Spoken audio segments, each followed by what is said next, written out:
श्री सच्चिदानंद सद्गुरु साईनाथ महाराज की जय।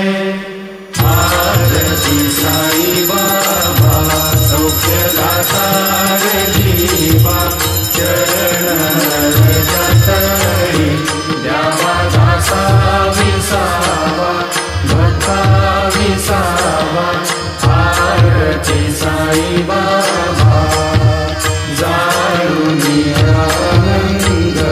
स्वस्वरूपी आहे चंद्र मुमुक्ष जनादारी निज डोळा श्रीरंग डोळा श्रीरंग।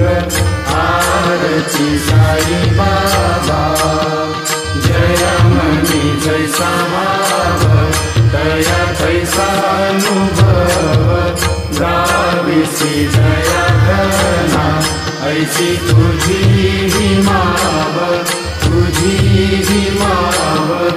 आरती साई बाबा तुमचे। श्री सच्चिदानंद सद्गुरु साईनाथ महाराज की जय। आरती साई बाबा सौख्यदाता जीवा चरण रजतरी द्यावा दासा विसावा भक्ता विसावा। आरती साई बाबा जाणूनी आनंद स्वस्वरूपी आहे चंद्र मुमुक्ष जनादारी निज डोळा श्रीरंग डोळा श्रीरंग। आरती साई बाबा जय मनी जैसा भाव दया तैसा अनुभव गाविसी दया घना ऐसी तुझी ही माव तुझी ही माव। आरती साई बाबा तुमचे नाव ध्याता हरे संस्कृती व्यथा अगाध तव करणी मार्ग दाविसी अनाथा दाविसी अनाथा। आरती साई बाबा कलियुगी अवतार सगुण पर ब्रह्म साकार अवतीर्ण झाला से स्वामी दत्ता दिगंबर दत्ता दिगंबर। आरती साई बाबा आठा दिवसा गुरुवारी भक्त करी तिवारी प्रभु पद पावया भव भय निवारी भय निवारी। आरती साई बाबा माझा निज द्रव्य देवा तव चरण सेवा मागणे हेची आता पुन्हा देवाधिदेवा देवाधिदेवा।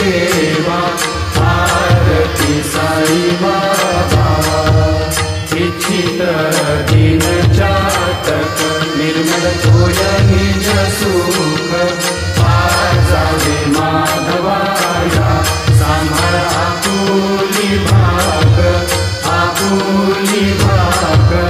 आरती साई बाबा सौख्यदाता जीवा चरण रजतरी द्यावा दासा विसावा भक्ता विसावा।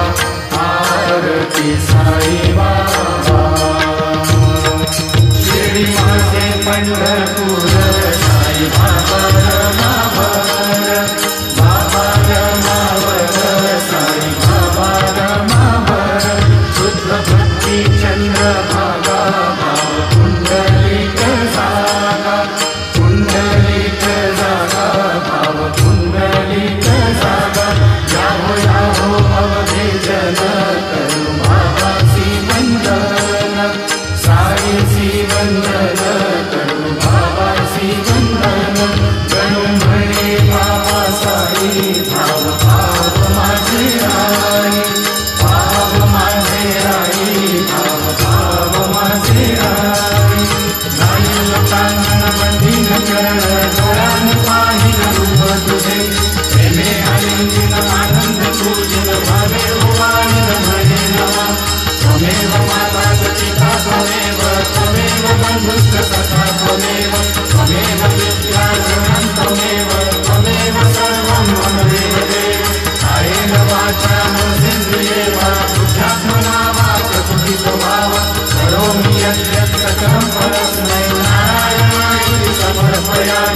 अच्युतं केशवं रामनारायणं कृष्णदामोदरं वासुदेवं हरिं श्रीधरं माधवं गोपिकावल्लभं जानकीनायकं रामचन्द्रं हरे राम राम राम हरे हरे हरे कृष्ण कृष्ण कृष्ण हरे हरे।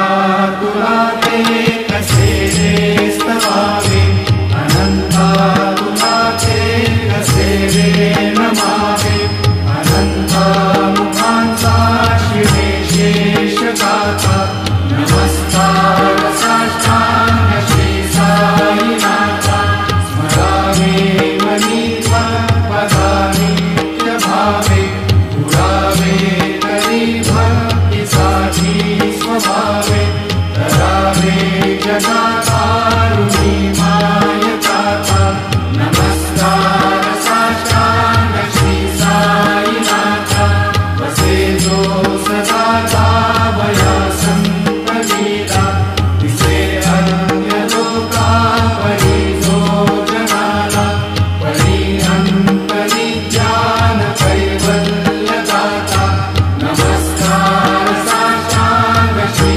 साईनाथा वरालाधरा जन्महामानवाचा नरासाधका साधनीभूत साचा धरू साई प्रेमाकराया अहंता नमस्कार साष्टांग श्री साईनाथा धरावे करी सान अल्पज्ञबाला करावे अमाधन्य जुम्बो निगाला मुखी भाल प्रेमे कराग्रास आता नमस्कार साष्टांग श्री साईनाथा सुराधीक ज्ञानचा पदावन्दिताति शुभाधीक ज्ञानचे समानत्व देति प्रयागादि तीर्थे पदिनं प्रहोता नमस्कार साष्टांग श्री साईनाथा तुझा ज्या पदा पाहता गोपबाली सदा रंगली चित्स्वरूपी निराली करी रास क्रीडा सवे कृष्णनाथा नमस्कार साष्टांग श्री साईनाथा तुला मागतो मागणे एक जावे करा जोडितो दीन अत्यंत भावे भवी मोहनी राजहातारि आता नमस्कार साष्टांग श्री साईनाथा ऐसा येव साई दिगंबरा अक्षय रूप अवतारा सर्वहि व्यापक तू श्रुतिसारा अनुसया त्रिकुमारा बाबा येवा काशी स्नान जप प्रतिदिवशी कोल्हापुर भिक्षेसी निर्मल नदी तुंगा जलकाशी निद्रा माहुर देशी ऐसा येवा झोळी लोंबत से वाम करी त्रिशूल डमरुधारी भक्ता वरद सदा सुखकारी देशील मुक्तिचारी ऐसा येवा पारी पादुका जपमाला प्रमंडलो मृगशाला धारण कर शिवा नागजटा मुकुट शोभतो माता ऐसा येवा तत्पर तुझाया से जानी अक्षय ज्ञानचे सदनी लक्ष्मी वास करी दिनरजनी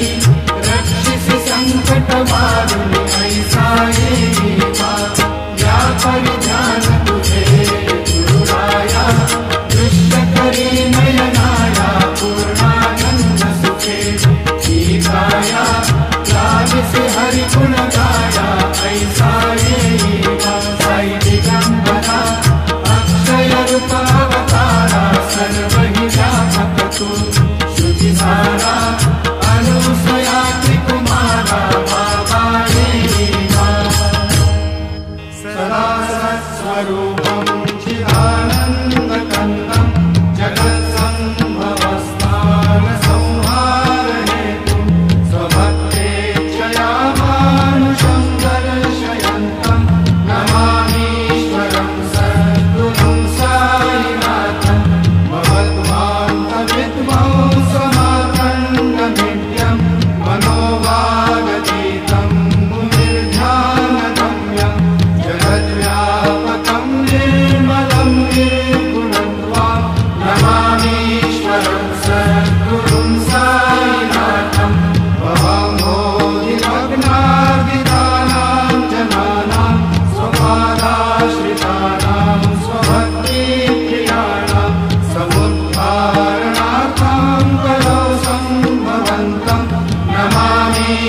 कल्पवृक्षादिकं साधयन्तं नमामीश्वरं सद्गुरुं साईनाथं सदा कल्पवृक्षस्य तस्याधिमूले भवद्भावबुद्ध्या सफल्यादिसेवां नृणां दुर्मतां मुक्तिमुक्ते प्रदन्तं नमामीश्वरं सद्गुरुं साईनाथम् अनेकाश्रुतातर्क्यलीला विलासे समाविष्टुतेषानभास्वप्रभावम् अहं भावहीनं प्रसन्नात्मभावम् नमामीश्वरं सद्गुरुं साईनाथम् सदां विश्रमाराममेवाभिरामं सदा सज्जनैः संस्तुतं सन्नमद्भिः जनामोददं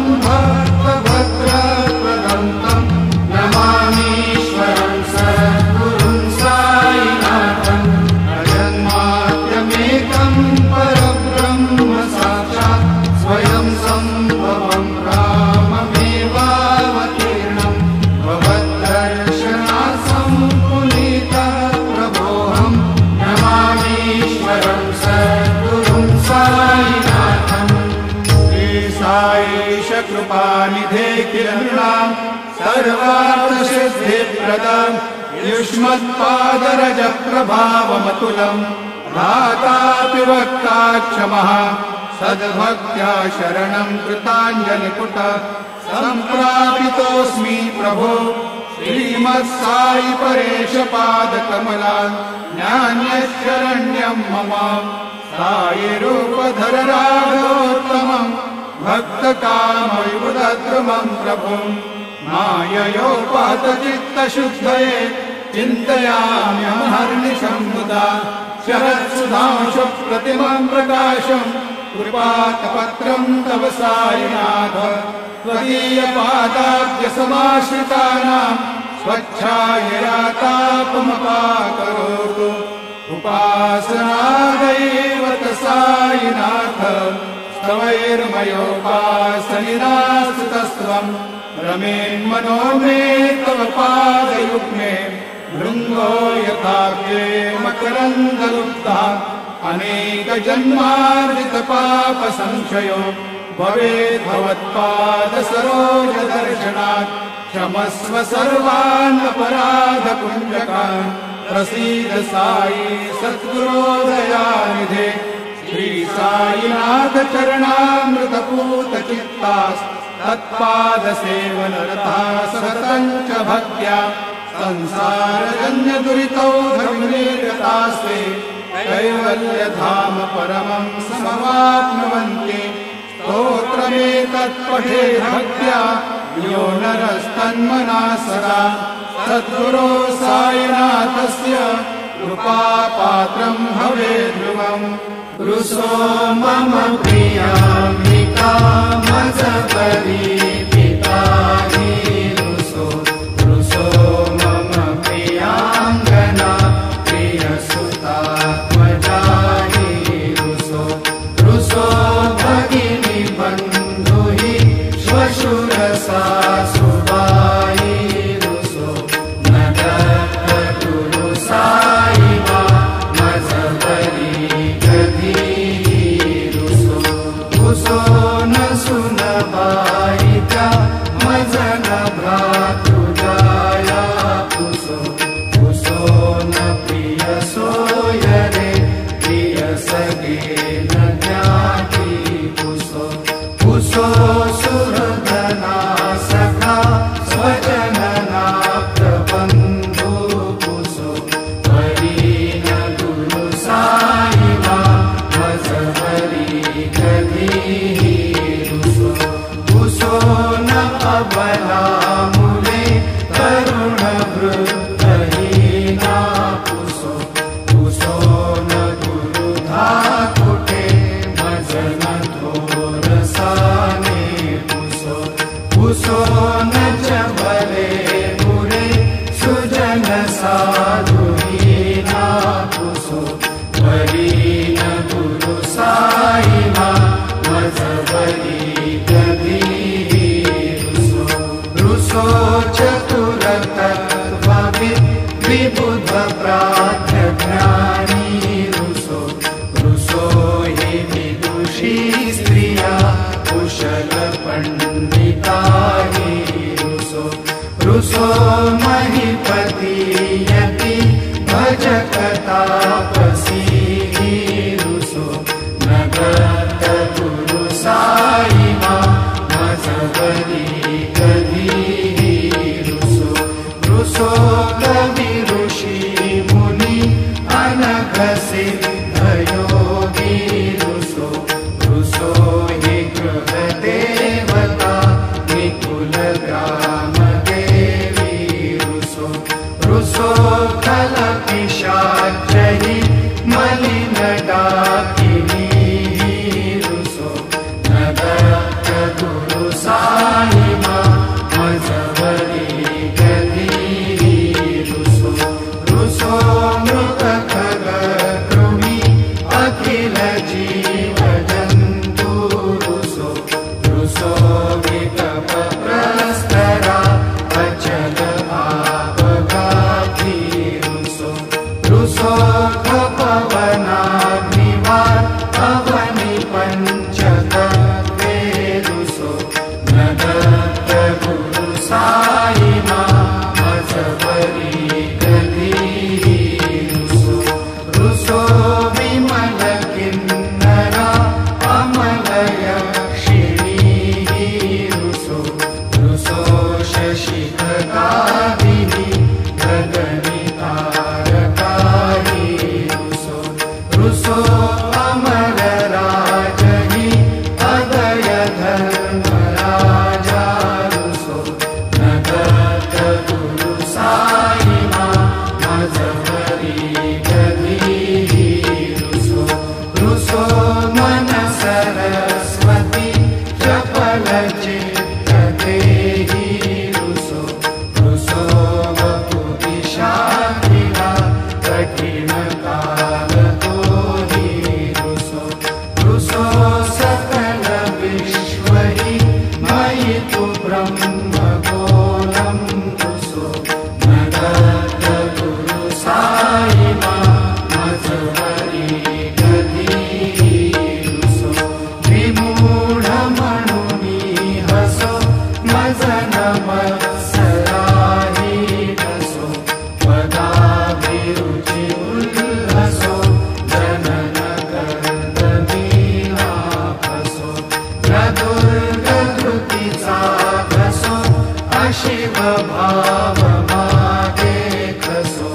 प्रपंची मन हे रुसो दृढ विरक्तीची खसो गुणाची हि गुणा नसो न च स्पृहा कशाची हसो सदैव हृदयी वसो मनसि ध्यानि साई वसो पदी प्रणय रसो निखिल दृश्य भावादिसो नगत गुरु साई मां उपरि याचनेना रुसो हरि ओम यज्ञेन यज्ञमयजन्त देवास्तानि धर्माणि प्रथमान्यासन्नम् ते अनाकं महिमानः सजन्त यत्र पूर्वे साध्या सन्ति देवाः ॐ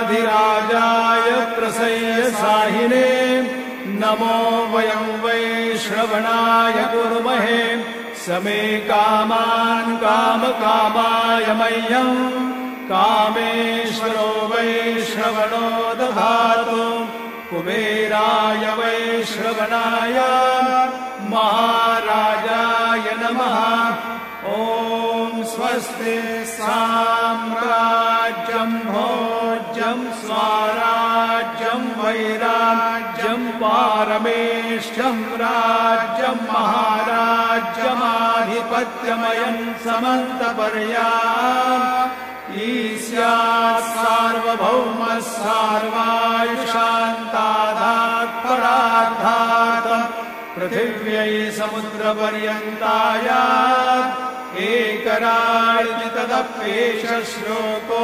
विहितोन्मरुतः परिवेष्टारो मरुतस्यात्मसङ्ग्रहे आवीक्षितस्य कामप्रियैर्विश्वे देवाः सभासदैति श्रीनारायण वासुदेवाय सच्चिदानंद सद्गुरु साईनाथ महाराज की जय।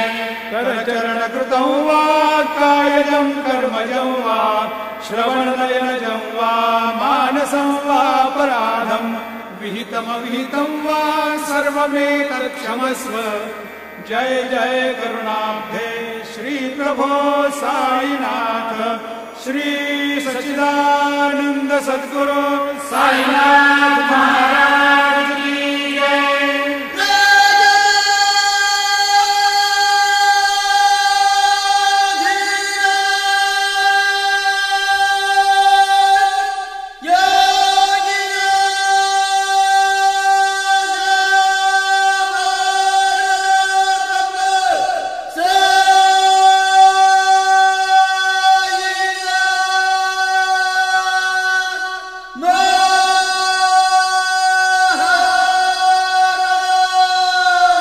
श्री सच्चिदानंद सद्गुरु साईनाथ महाराज की जय। यं ब्रह्मा वरुणेन्द्र रुद्र मरुता स्तुन्वन्ति दिव्यैस्तवैः वेदैः साङ्गपदक्रमोपनिषदैः गायन्ति यं सामगाः। ध्यानावस्थिततद्गतेन मनसा पश्यन्ति यं योगिनो यस्यान्तं न विदुःसुरासुरगणा देवाय तस्मै नमः। ज्या ज्या ठिकाणी मन जाय माझे त्या त्या ठिकाणी निज रूप तुझे मीठे वितो मस्तक ज्या ठिकाणी हे ते तुझे सद्गुरु पाय दोनी। सद्गुरु साईनाथ देवताभ्यो नमः। पाद्य पूजनार्थे सकलोपचारार्थे गन्धाक्षतपुष्पै सम्पूज्य अथ नैवेद्यं निवेदयामि। ॐ प्राणाय स्वाहा ॐ अपानाय स्वाहा ॐ व्यानाय स्वाहा ॐ उदानाय स्वाहा ॐ समानाय स्वाहा ॐ ब्रह्मणे नमः। मध्ये पानीयं समर्पयामि पुनर्नैवेद्यं निवेदयामि। ॐ प्राणाय स्वाहा ॐ अपानाय स्वाहा ॐ व्यानाय स्वाहा ॐ उदानाय स्वाहा ॐ समानाय स्वाहा ॐ ब्रह्मणे नमः। सद्गुरु साईनाथ देवताभ्यो नमः। नैवेद्यं समर्पयामि। हस्तप्रक्षालनं समर्पयामि। मुखप्रक्षालनं समर्पयामि। करोद्वर्तनार्थे चन्दनं समर्पयामि। सद्गुरु साईनाथ देवताभ्यो नमः। प्रार्थनापूर्वक नमस्कारं करोमि।